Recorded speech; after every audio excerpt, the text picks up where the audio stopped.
it was actually a good missionary tool because I just bring a football whenever we go to the park, and sometimes I just randomly chuck it at some guy. Be like, catch, and be like, oh my gosh, what is this, and I've never seen this thing before, and you get to teach him how to throw a football, and then you have the connection, and you're like, by the way, Jesus, right? So it's a nice way in there. But when we first got there, very few people knew about American football, and the funny thing was, most of them would say, it's a very boring game. I'm like, what do you mean boring? These are guys, these are massive human beings, 350-pound human beings running at each other and crashing against each other as hard as they possibly can. And what I realized eventually was they didn't understand the rules. And if you don't understand the rules of the game, it appears very boring because it just seems like a massive cluster of chaos. But over the time that we were there, understanding of American football picked up, and we started having a bunch of, I don't know if you call them friends. They were acquaintances more so. But I'd start to see people wearing American football hats around town. And I'd say, oh, really? You root for the Vikings? Like, of all the teams to pick, like, you want the Vikings? And he's like, yeah, I watch every game. And his wife's like, he watches every game. Because for them, the game is 1 to 4 in the morning, right? So his wife hated football season because her husband was wrecked at least once a week, right? But that's the difference of that understanding can make, right? The difference is what a stupid, boring game, a bunch of, lug nuts crashing against each other, or this is incredible, I have to stay up half the night to watch it. That's the difference understanding makes. And I find that's also the case in prayer. Many people think prayer is boring, even though there's a lot of power, there's incredible power happening there. They think it's boring because they don't understand it. But if you come to understand how that power is moving in prayer, it becomes something fascinating, something incredible. And so my desire for you guys today is that we would indeed pray fervently and trust God. Our subject today is one martyred, one delivered, but our object is to pray fervently and trust God. And I hope that this might help us understand a little bit more about the incredible happenings that go on during prayer. So as we're working through the Bible, we are in Acts chapter 12. Actually, we're in the back end of 11. If you'd open up your Bibles, please. Acts chapter 11, verse 27. If you are able, if you could, stand with me for the reading of the word. We'll read the first couple verses here. Now in these days, prophets came down from Jerusalem to Antioch, and one of them, named Agabus, stood up and foretold by the Spirit that there would be a great famine over all the world. And this took place in the days of Claudius. So the disciples determined, each one according to his ability, to send relief to the brothers living in Judea, and they did so, sending it to the elders by the hand of Barnabas and Saul. And about that time, Herod the king laid violent hands on some of those who belonged to the church. He killed James, the brother of John, with the sword. And when he saw that it pleased the Jews, he proceeded to arrest Peter also. This was during the days of unleavened bread. When they had seized him, they put him in prison, delivering him over to 4 squads of soldiers to guard him, intending after the Passover to bring him out to the people. So Peter was kept in prison, but earnest prayer for him was made to God by the church. Thank God for his word. You may be seated. So let's start jumping into that. Now here in 27, if you will remember, the last 3 weeks we've been focusing on this most incredible development, this Dreh- und Angelpunkt, this point on which the whole message of Acts turns, which is the conversion of the Gentiles, that the Christian faith was not for the Jews only, but that it was also for the Gentiles, and that this was a big shakeup and everything going on, and people were very afraid of it because they knew that the Jews in Jerusalem would not like being stepped over to get to Jesus. They wanted everyone to go through Judaism, everyone to get, geschnitten, get that little cut and, start to be kosher, and then they can go to Christianity. They did not want people going straight to Jesus, and yet that's what's going on. And they knew that there was going to be kickback in Jerusalem, and there was catastrophic kickback. But we've saved this little piece because before we get to the catastrophic kickback of the conversion of the Gentiles, we need to see that there was also good consequences, very good consequences of the conversion of the Gentiles, as we see here in 27. Now in these days, prophets came down from Jerusalem to Antioch, down in the sense of the height, down from the mountain to the plains of Antioch. And one of them, named Agabus, stood up and foretold by the Spirit that there would be a great famine all over the world. This took place in the days of Claudius. So first of all, how great of the Jews in Judea to not only say, oh, it's a good thing that there are Christians up there, but also to send Barnabas, and also with him Saul, and also to send prophets. The Jews in Judea who were Christians were committed to the well-being of the Gentile Christians, right? It wasn't just, oh, good that God saved them. No, we're going to send people to this Gentile church to make sure they're being exhorted and built up in their faith. We want to make sure that these people are going to stand strong in Jesus. We're going to send these prophets up to them. And how incredible. Yeah, this is also not the only time we'll see Agabus. He'll come up later. He's obviously a prophet worth, really, a good prophet's worth his weight in gold. I was going to say worth his salt, but he's really worth his weight in gold. And he stood up and foretold by the Spirit that there would be a great famine all over the world. And this did indeed eventually take place. But I thought, how different at that time that these men, they heard from the Lord in such a way that people actually acted on the prophecy. It wasn't just some kind of thing where somebody says something and we're like, it'd be nifty if that happened. But actually, the word of the Lord was spoken with such confidence that they're like, okay, well, it's definitely going to happen. Like when Agabus says he gets a word from the Lord, it happens, so we can confidently act upon this. And that's what they did. But I love here a couple things. It says, so the disciples, which is big, the disciples. How many of these Gentiles followed Jesus around for 3 years? None of them. None of them. And yet, what are they referred to here? Not believers, disciples. They're saying, even though none of you were present in following Jesus, you're following the way of Jesus. Even though you're behind, you're years later, you're on the way of Jesus, you're following the words of Jesus, therefore you are disciples of Jesus, if you do what he has commanded you. And that same can be said of all of us. If you do what the Lord commands you, you are his disciple. You are my disciples, he said, if you do what I commanded you. And the truth will set you free, he says also. So, these disciples, which maybe also is maybe a point of distinction between, kind of the guys who are just kind of showing up at church and checking it out and the people who are actually committed. But at least for the ones who were committed, they determined, every one of them, according to his ability to send relief to the brothers. So they find out there's going to be this big famine. And what do they say? Well, let's store up goods for ourselves, because if the famine's coming over the whole world, we want to make sure we have enough. No, what they said was, this is finally an opportunity to help the Jews, the Christian Jews who helped us. We can now help them. But finally, we have a way to pay them back, because they sent Barnabas up here. They sent the prophets up here. We know that they're suffering in Jerusalem on our behalf. We know that the Orthodox Jews, or however we're going to, over time, they're just going to stop referring to Jewish Christians and just refer to them as Christians, but it's a little bit convoluted here. But the other Jews are very upset at the Christians about this, and they wanted to be able to pay them back, and in the problem, they see an opportunity. And that is a very good place to be. When you see with the eyes of God and know that a problem can become an opportunity. And so God reveals the problem before it happens, because God doesn't just meet needs, he beats needs. That means God gets out in front of the need and gets people ready so that when the need comes there, he can actually send the supplies when it's needed. So, in the midst of all that, they see an opportunity in the problem. And brothers and sisters, I hope you see opportunities in the problems you have. Right? That in election season, when people tend to go crazy and lose their minds, you can say, this is a time that I get to display the peace and love of God, even for somebody who is voting for the absolute opposite agenda, an agenda that I think is murder, and yet I can still love that person like Christ would love him. Or the fact that you have to go to a doctor's appointment, and you hate the doctor's appointment, and you hate the waiting room above all, because you never know how long you're stuck there. And that problem becomes an opportunity, because you realize everyone else in the waiting room also hates being there, and they all need Jesus too. And even if they have Jesus, they can use some encouragement. So let's spark up a conversation. Your problem can be an opportunity to love somebody. And that's the way these disciples saw it. And they determined everyone according to his ability. So not just how much do we have to give? It's how much are we able to give? How much can we give? If they're going to come to a legitimate season of need where they can no longer meet their needs, we want to know what is the maximum we can do for them.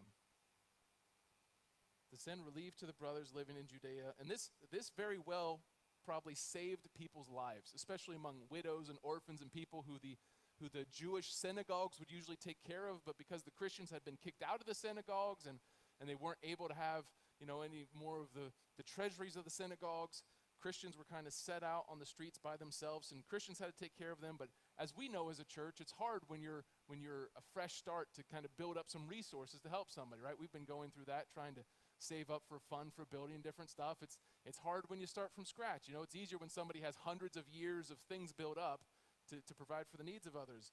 And so they come in and they're going to help the church in Jerusalem take care of its own, the church in all Judea, actually. And they did so, which is a big statement as well. They didn't just talk about it, they did it, sending it to the elders by the hand of Barnabas and Saul.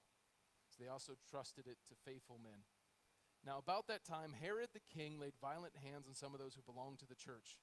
He killed James, the brother of John, with the sword. So, as we said, there were positive consequences of the Gentiles becoming Christians, but this is some of the grievous consequences.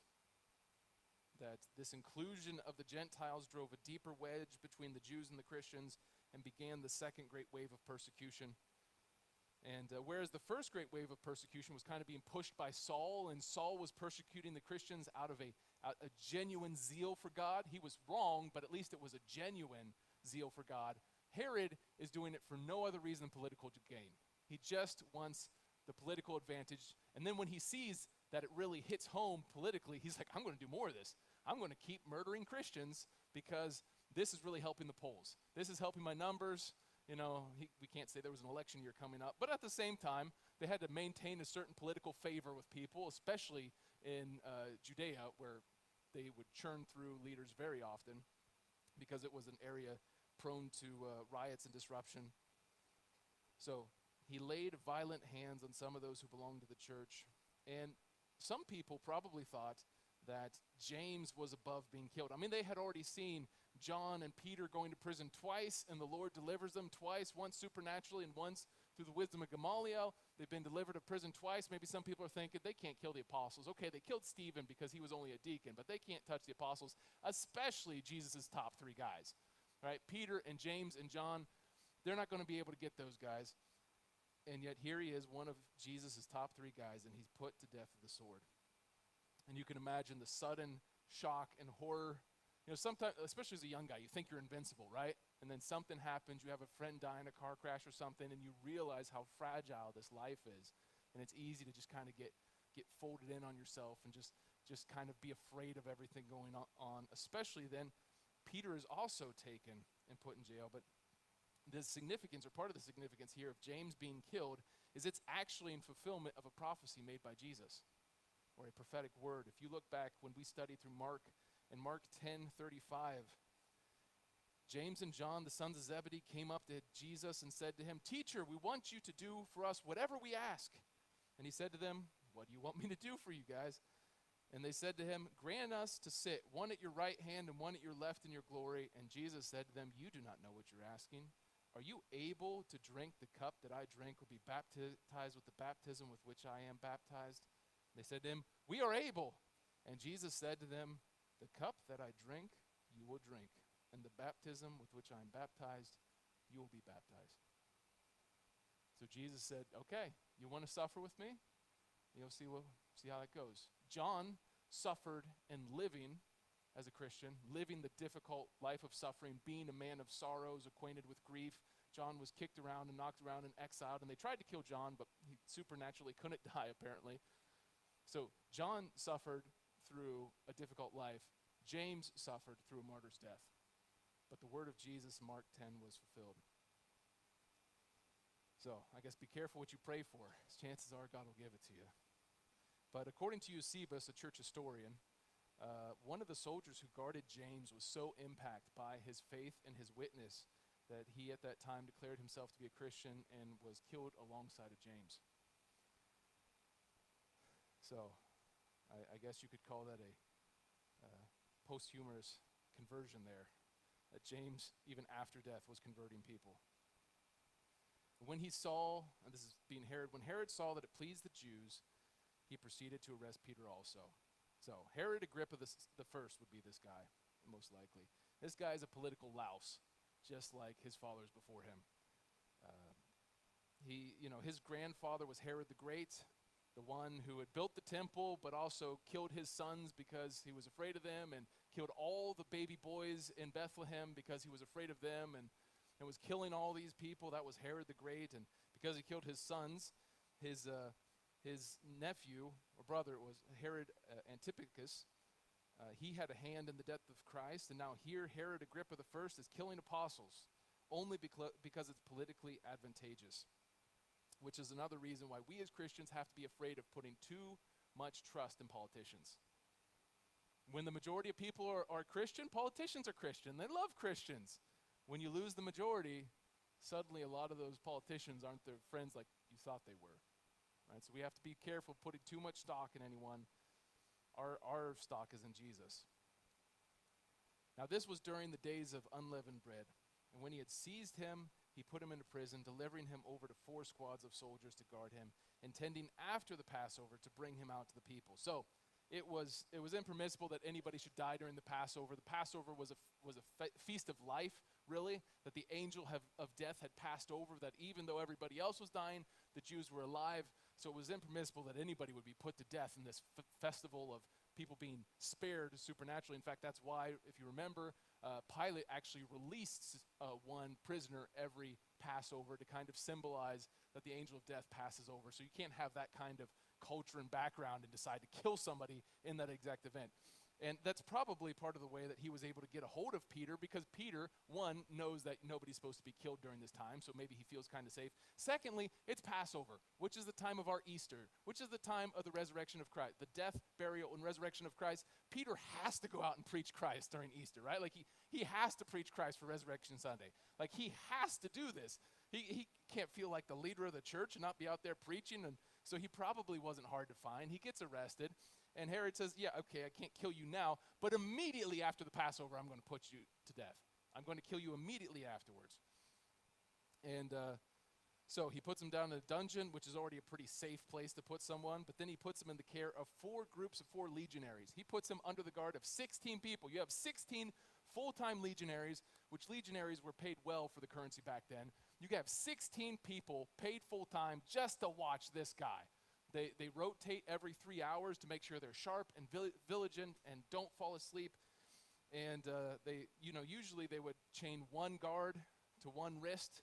Here we'll read they have guards on both sides chained to them. They have multiple guards in the entryway. They're trying to shut this thing down. Nobody's getting out, probably because Herod had heard about these supernatural deliverances before. This is not the first time Peter's been put in prison, and he always breaks out. And Herod thinks, you know what, if I put 16 soldiers on the ready, there's no way he's going to get out of here, right?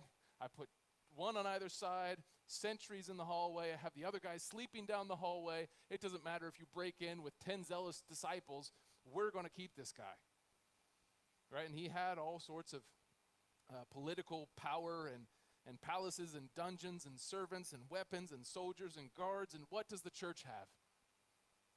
Prayer. The church has prayer. That's pretty much all they got in this circumstance. They don't have any political sway, not with Herod. They can't send somebody and say, hey, Herod, you mind letting him out? No, and in fact, Herod's probably making this a big to-do. If it's a political thing, I don't know if you know anything about politicians. They like photo opportunities. They like a big to-do. They always like a crowd to be there to greet them, whether or not they're, leaving Air Force One and falling down the stairs or like whatever they're doing. They want a bunch of people with cameras there to capture whatever is going on. And he's probably making a big to-do about this, but the disciples, they pray. This verb, ektinos, is related to ektinis, a medical term describing the stretching of a muscle to its limits.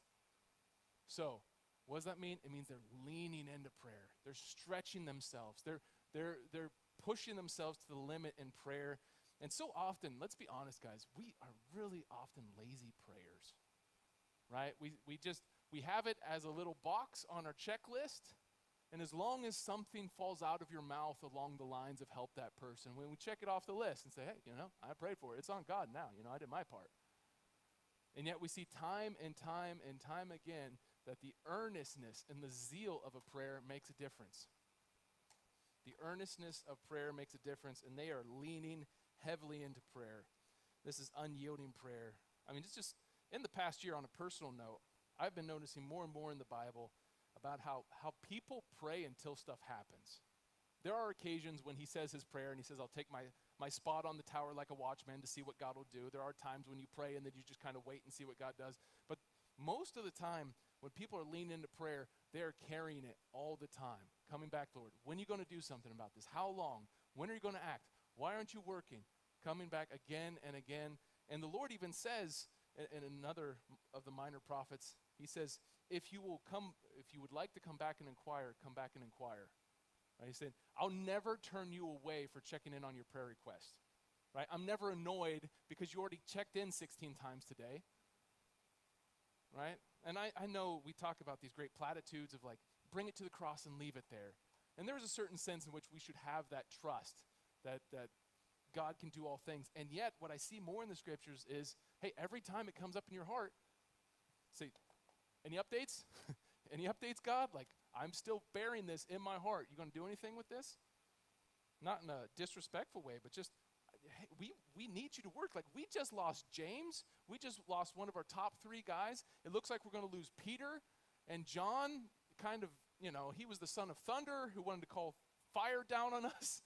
And now he's like this lovey-dovey guy or somewhere in between. Like, I don't know, just John by himself. I'm having a hard time imagining it. Like, can you please do something to save Peter? I'm maybe straying a little bit there from the way it was. But, some people like certain leaders more than others, and there's always a contingent that's kind of like, I don't know about this guy's leadership style. It's always safer to have multiple guys leading. However it was, they're interceding earnestly for him.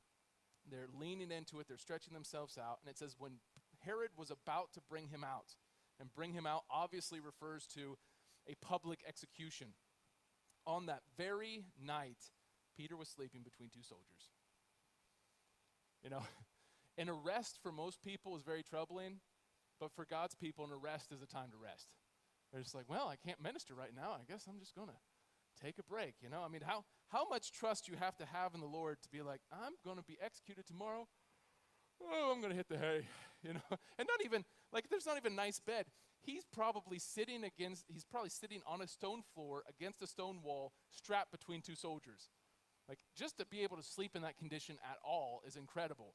And he's just there snoozing, and not like a little bit of dozed off. Like, when the angel appears and fills the room with light, he's still sleeping. To the extent the angel has to be like, come on, get up, man. And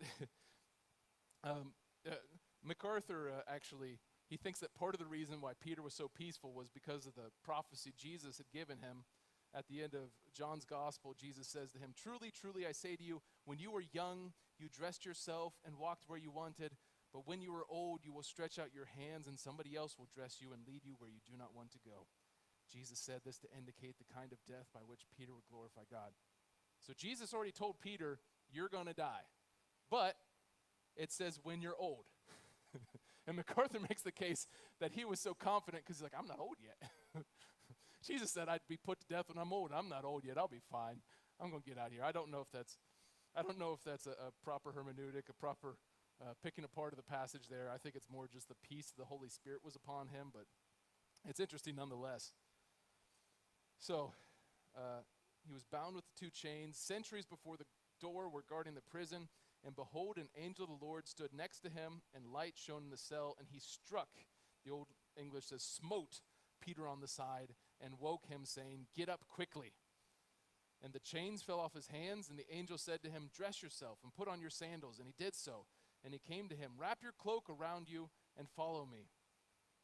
And he went out and followed him. He did not know that what was being done by the angel was real, for he thought he was seeing a vision. I mean, we just saw him a couple chapters ago having these incredible trances and different things, these almost out-of-body experiences. He thought he was just, seeing a vision that was to encourage him or something. I mean, it must have been very weird. He's in a dead sleep, and then he gets kicked or struck or something, and this guy's like, okay, move fast. So, okay, what are we doing? I don't know what's going on, right? And he's like, put your clothes on. I'm putting my clothes on. Put your cloak and your shoes and everything on, which is, I mean, it's really just interesting that on the one hand, God's telling him, do it fast, but make sure you hit all the steps along the way. oftentimes we'll fall to the extreme of either just do it fast and however, just get it done no matter what, and then we miss a bunch of important steps. Or, like there was a book written in German, Gott kennt keine Eile, which means God knows no hurry, which is true of a lot, like it's an interesting hypothesis and true of a lot of the Bible. But here's a case where God knows hurry, right? That God's saying, hurry up. On one hand, be quick, and yet do it the right way. Not every case of be quick is bad. Sometimes my wife and I will joke with one another when we want each other to hurry up and make a decision. We'll say, whatever you do, do quickly. Which always puts a negative tone on whatever's being chosen, because that's what Jesus said to Judas before he betrayed him. But there's also a biblical case. Sometimes it's just time to hurry, all right? Sometimes the spiritual thing is just hurry up and do it, but do it right. Do it in the right order. He doesn't want you out on the street naked and barefoot. That's not the way of God, okay? Do it, but do it in the right order. And when they had passed the first and second guard, they came to the iron gate leading into the city, and it opened to them of its own accord. And this word here for open of its own accord is automate. It opened automatically. You know, this may be the first automatic door in the world. Just, you know, he got there and had some divine clicker or something, and he just, okay, this must be a vision, because that does not happen. But they get out there and they went along one street, and immediately the angel left him. And Peter's like, okay, so the vision's over, right? The angel's gone and I'm awake. No, I'm really on the street. Oh, that wasn't a vision. This really just happened. This wasn't a trance. I'm actually free. And he said to himself, now I am sure that the Lord has sent his angel and rescued me from the hand of Herod and from all that the Jewish people were expecting. Makes it very clear, everybody thought Peter's dying tomorrow. It must have been publicly announced or something. Peter's going to die tomorrow. And yet he's like, well, nope. God said no, so it's not going to happen. And this is, you know, the miracle working God back then is the same miracle working God today. I don't know if any of you read Heavenly Man by Brother Yun, a Chinese Christian. I actually had the privilege of meeting him once in Denver and once in Zegan and getting to pray with him. Man of fiery prayer life. And he actually, in his book, he writes about how he was freed from a maximum security prison in China. And one of the most remarkable things is they had broken both of his legs. He was not only locked up in a prison cell, they had broken both his legs. And when the angel touched him, his legs were fine all of a sudden.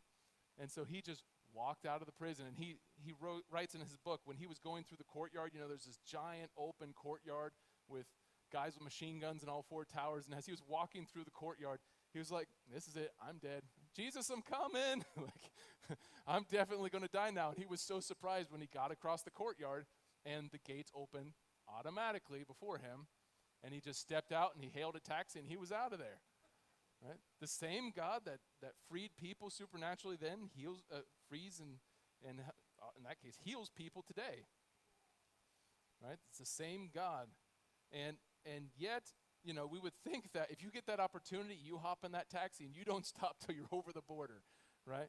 And yet, Yun, if I remember correctly, he did the same thing that Peter did, because these saints are so troubled.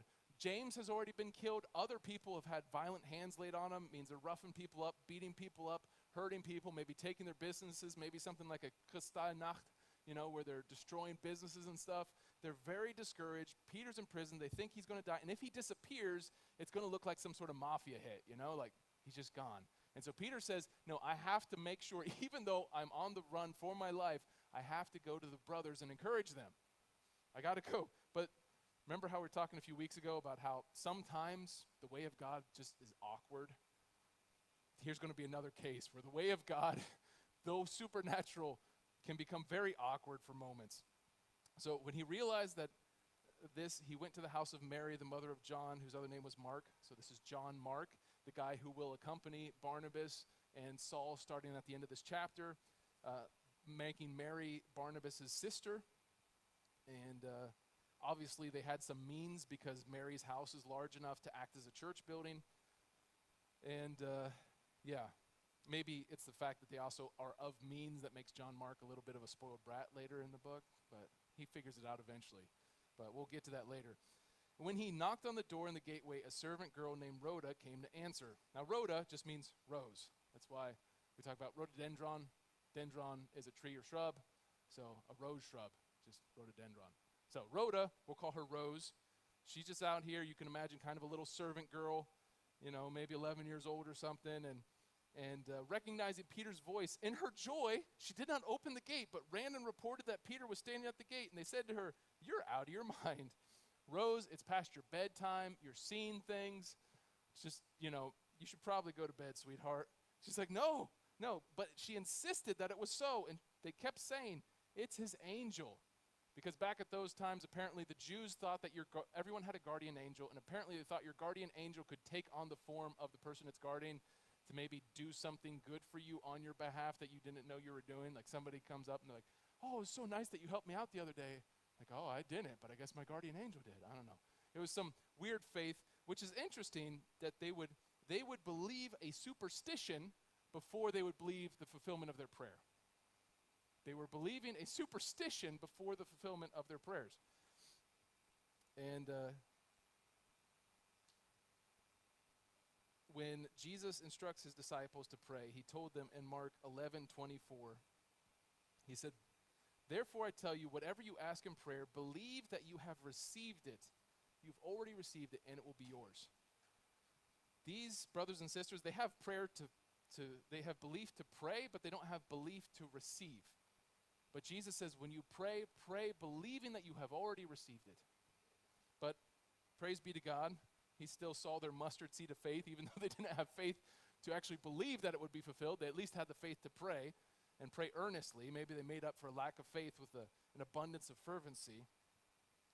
And so though they couldn't believe it, they saw God work. And I think if we're honest, any of us who have spent much time in prayer have had answers where we're like, "What? God did that?" I have a friend in California, Jonder, and he, which is not John Deere, it's an Asian name, Jonder, but he's out there, and he went on a mission trip to China, and he wanted to see somebody healed really bad. He was praying the whole time for healing, and it wasn't happening. He was pretty much giving up, and this blind guy comes up and asks for prayer, and so just, to kind of, just do what he's asking. He prays for the blind man to be healed, and he said, the guy, he opens his eyes, I can see. And Jonder's first reaction is, "Shut up." like no way did God actually hear my prayer. That didn't feel like a prayer of faith. That was just, but sometimes just the faith it takes to just say something is sometimes enough for God to work with. He's like, well, he's not praying as if he already received it, but he is praying, so that's faith, so I can start with that mustard seed. So, anyhow, Peter continued knocking. The whole time they're discussing, there's somebody over there. And when they open, I imagine Peter's not trying to pound the door because he's not trying to awaken, other people to know that he just escaped from prison. But I can imagine him being like, "Come on, guys, please let me in. I heard somebody." And maybe they're hesitant because they have been dragging people off to prison. So maybe they're afraid it's some Gestapo about to take them away. But he keeps knocking. And so they come to the door, and then, of course, especially in Middle Eastern fashion, they're all freaking out. "Oh my gosh, it's Paul, it's Peter, I can't believe it," and they're flipping out. And he's like, "Shh, guys, I just escaped from prison. Would you shut up for a little bit? Like, let's go inside, and then we can talk quietly," right? Which, once again, is a strange tension between on the one hand, the angel is already giving him this supernatural deliverance. Like, you would think if an angel were to deliver you, he doesn't have to say, "Be quick." He can just be like, "Take your time. I'm an angel. I'll take care of it." And yet he says, "Be quick." And here, you think, well, he was just supernaturally delivered. You don't have to be quiet. But it is still in accordance with wisdom, so he's being quiet. So, and he described to them how the Lord had brought him out of the prison, and he said, "Tell these things to James and the brothers." So that was the whole purpose of his visitation. He wasn't there to get a snack before he hit the road. He was there to encourage the brethren. Hey, your prayers are making a difference.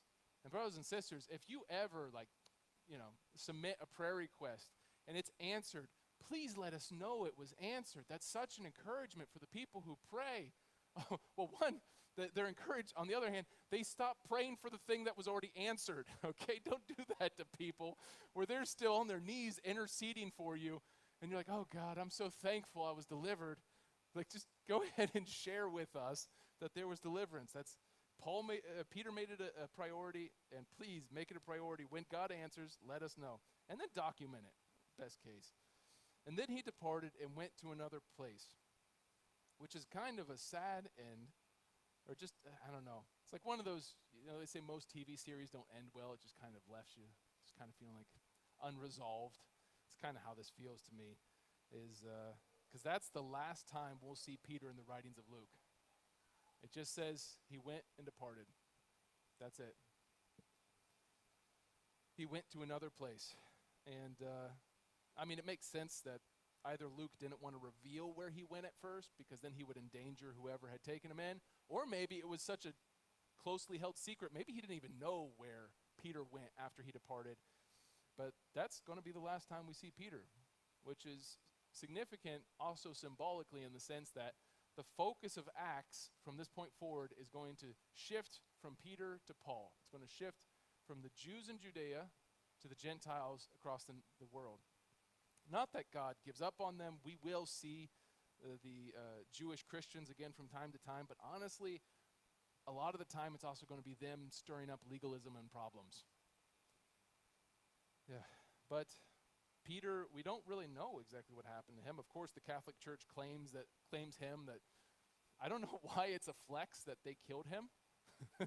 Like the Roman Church likes to brag that the Romans killed Peter, even though there's no historical evidence that happened, but they feel like it's a flex because it makes Rome, I guess, holier if you kill the saints there, and they killed Paul there, and they want to claim Peter as well, but like I said, there's no historical evidence, though the tradition tells us that Peter was crucified upside down, and his wife and 4 daughters were crucified before him as they were trying to get him to deny his faith. But in the end, we really don't know for sure what happened to Peter. Of course, other nations try to claim him. Christians, there were Christians very early in North India, and some of them claim that Peter had come to them, and others claim that Mark came to them, and it's kind of fuzzy who went where, and probably it's supposed to be that way because as we were talking about last week, the motto of a true Christian is, I must decrease, Christ must increase. I must decrease, Christ must increase. If this book was about Peter, or even, we don't know the end of Paul from this book. We know the end of Paul from church history. But this book doesn't focus on the end of Peter or the end of Paul or the end of John, because it's not about them. These are the acts, as some would write, not really the acts of the apostles. This is the acts of Jesus continuing through the apostles. Right? This book, just like Luke, is really about Jesus and what Jesus is doing through them, through the Holy Spirit. And I think Peter would absolutely say, yeah, that's fine. I must decrease, he must increase. But here's the thing, brothers and sisters. All of us are destined to decrease.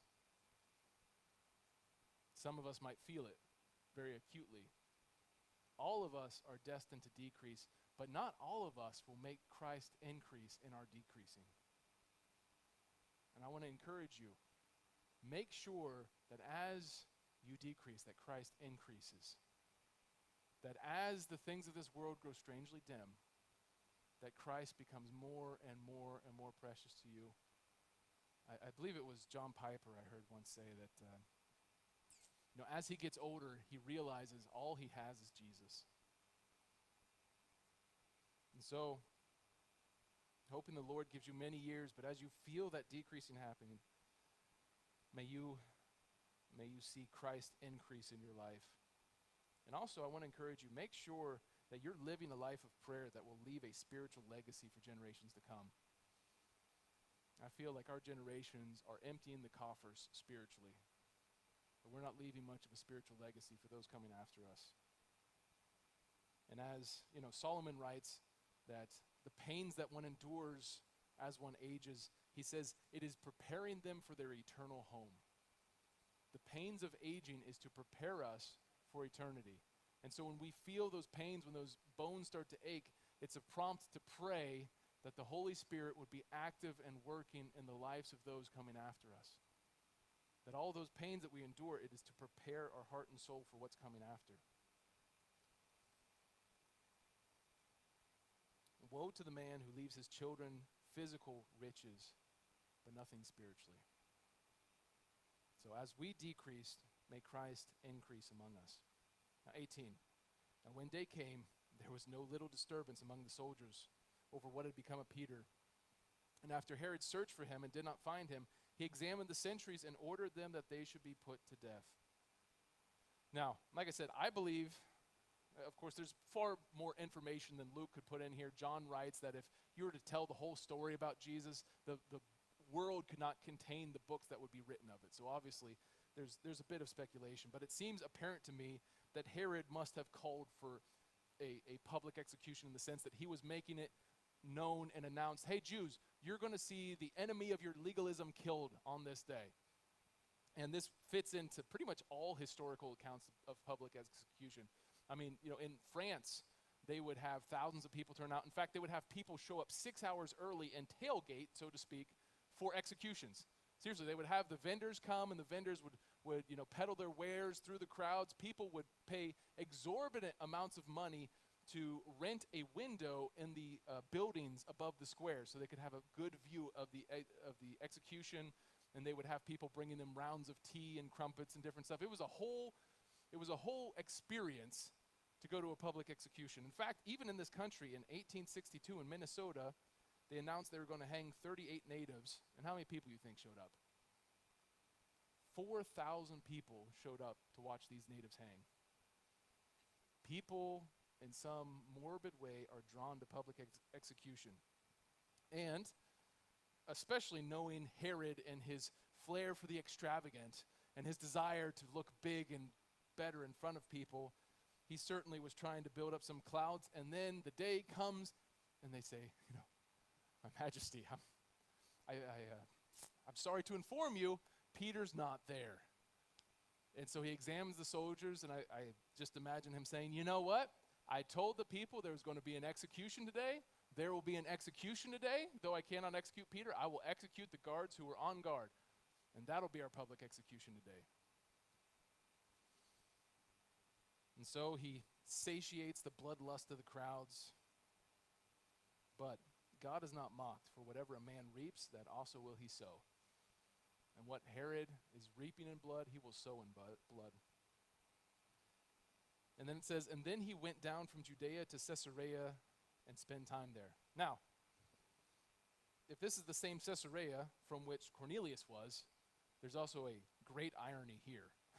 Because he's persecuting the Christians because they consorted with Gentiles in Caesarea. And he's killing Christians for that purpose. And then what's the next thing he does? He goes to Caesarea to consort with Gentiles. The exact same thing that he's, in essence, putting Christians to death over, even though he's supposed to be the Jewish leader. And yet this spent time there, some make the case that the Greek here translates better to, he wasted away there. He just kind of, I don't know. And unfortunately, that's the case, that oftentimes when people finally get victory, they don't know what to do with it. People work their whole life to get a retirement, and they get there and they don't know what to do with it. They just kind of waste away. Herod, he's finally at the pinnacle of his political career. He's appeased the Jews. Everyone more or less likes him, at least to his face. And so what does he do? He just wastes away. What are you going to do from there? You've already achieved all your political aims. You just waste away. Now Herod was angry with the people of Tyre and Sidon. And they came to him with one accord, and having persuaded Blastus, the king's chamberlain, they asked for peace because their country depended on the king's country for food. So Tyre and Sidon, those are sovereign city-states similar to the Hanseatic League in medieval Europe, if you're familiar with that. Cities that are independent because they're so rich because of the trade. They don't really have much of a standing military, but because they're so rich, kind of like Carthage, they can buy a military of mercenaries at any point in time. So they're able to be a sovereign city-state. And they were busy ports, very busy ports, pretty much everything going in and out of Judea or northern Israel was going through there. And, a lot of good merchants, a lot of good docksmen. And they, being merchants and traders, do what merchants and traders do. You've probably sensed this with, a lot of people, especially of late. They'll just squeeze dollars or money just to see how much they can get out of it, right? That's what traders do. They just try to, increase their profit margin. And apparently, they overplayed their hand. It seems that they must have been increasing the tariffs and things so that Herod got really upset with them. And I mean, we see this kind of stuff today. I mean, speaking of inflation and dock workers, anybody hear about the longshoremen's union and those happenings? Did you guys hear how much their wage increase is? 62%. If you don't believe in inflation, that it's as dramatic as they say, 62% wage increase, which a lot of those guys were already making over $100,000 a year. So now they're going to make $162,000 a year. I mean, that's over $1.5 billion difference in tariffs, because obviously that money's going to have to come from somewhere, right? And eventually, because they're the longshoremen, we're probably going to add something to that. Now, you can imagine if Tyre and Sidon began charging billions of extra dollars, or whatever would be relatable at that time, that would upset somebody, right? And Herod's pretty much like, oh, you think you have the negotiating power. You want to go on strike? You go ahead. We'll shut these ports down, and we'll see who suffers. We're the ones with the grain and the oil and the wine. All right? You can't eat your gold. Let's see what happens here. And apparently they started to starve to death, which then they want to make friends with Blastus. And then through Blastus, they probably bribed Blastus to get an audience with him. And so Blastus entreats the favor of Herod, and they make an appointment to come beg his forgiveness, bestow presents, claim allegiance, beg his mercy, that whole thing. And of course, Herod, his ego just swells at this. 2 countries are going to assemble before my feet. They're going to fall down and plead with me. Oh, this is fantastic. This is great, right? He's eating this up. So on the appointed day, he puts on his royal robes. He puts on his best garments. He took his seat upon the throne. Yeah, made sure they put his throne out there where he can sit in front of everybody. I'm not going to stand in front of these people. I'm going to sit. Right? He sits, and from his seated position, he delivers an oration to them. And the people began shouting, "The voice of God and not a man!" Flattery at its highest. And immediately an angel of the Lord struck him down, because he did not give God the glory, and he was eaten by worms and breathed his last. So, I know that sounds confusing because it's written so tersely, but according to Josephus, a Jewish historian at that time, when he was giving this oration, he grabbed his stomach and crumpled. And Josephus said he dwelt for 5 days before passing away. And this being eaten with worms, a lot of people think it was a roundworm conveyed by eating pork. Once again, ironic, because he was supposed to be Jewish. What's he doing eating the pork? But he did not seem to hold any of the Jewish laws, even though he held other people to them. But it seems that you can get roundworms so bad that they back up your entire digestional tract, and nothing else can happen, and then it's just a bad way to go. Other people think that he was maybe struck with some sort of lameness, and that flies laid maggots in his skin, and his skin began crawling with maggots and whatnot as he passed away. Either way, it's not a pretty way to go. Either way, it is an extremely humbling experience that he would go in that kind of discomfort and humiliation. And yet, he who drew the blood of the martyrs, I don't even know if you could say his blood was drawn, but he went. It was almost like he experienced the tortures of hell before he even got there. But the word of God increased and multiplied. The enemy of God was taken care of in short order, and the word of God was able to increase and multiply, which in itself is a big statement, because you just had one of your main leaders die, but that's not stopping God. The word of God continues to increase and abound and multiply, and Barnabas and Saul returned from Jerusalem when they had completed their service, bringing with them John, whose other name was Mark. So they're going to include this John Mark, daughter of Mary, in their missionary work. So, I hope, though, that you guys are encouraged to pray. That you know that God is a miracle-working God, that there is power in the words of your mouth. There's power for good, there's power for evil. I had to think recently about Ezekiel 13:19 is the area where it talks about how the witches in Judea put people to death with their lying words. Right? That because people would believe their spells and sorcery and magic, because people believe that, the placebo effect apparently would take over. And there it says that you made people die who should not die, and you left people alive who should not be left alive. That through the words of their mouth, their sorceries and incantations, even maybe devoid from any kind of demonic power, just the power of somebody believing those words, it was able to kill people who should be kept alive. But I had to think about that and think, where was the person to speak the truth into their life? Why were they only hearing lying words? Where was the truth teller, the truth speaker in their life? And brothers and sisters, the devil is always using people to speak lies, to speak discouragement, to speak corruption, to speak evil. And we're to be the salt and light. But the salt and light only overcomes the darkness where the light shines. We allow our light to be put under a bushel, and the darkness wins. Do not put your light under a bushel, but on a stand so that it might give light to all the house. And also in our prayer life, I've been very convicted this last year about not being vigilant enough in prayer and leaving too many people off the list, and then seeing how the darkness finds an open door to attack those people who get left out of people's prayers. So let's be fervent in prayer, lean into prayer, stretch ourselves in prayer, and see God work. Heavenly Father, I pray that you would give us a deepening understanding of prayer. I pray that you would be especially gracious in this week in answering prayers so that you might stir up the faith of others. I think that there must be people here who are called to be prayer warriors but can't imagine themselves as thus. They can't imagine themselves interceding for people like their grandma would, or they don't understand the power. We so often get seduced into thinking that our power is more than the power of God available, and yet we see here that it was only by the prayer of the saints that he could be delivered. And maybe the things that we're pursuing are too small so that we think we can do them by our power.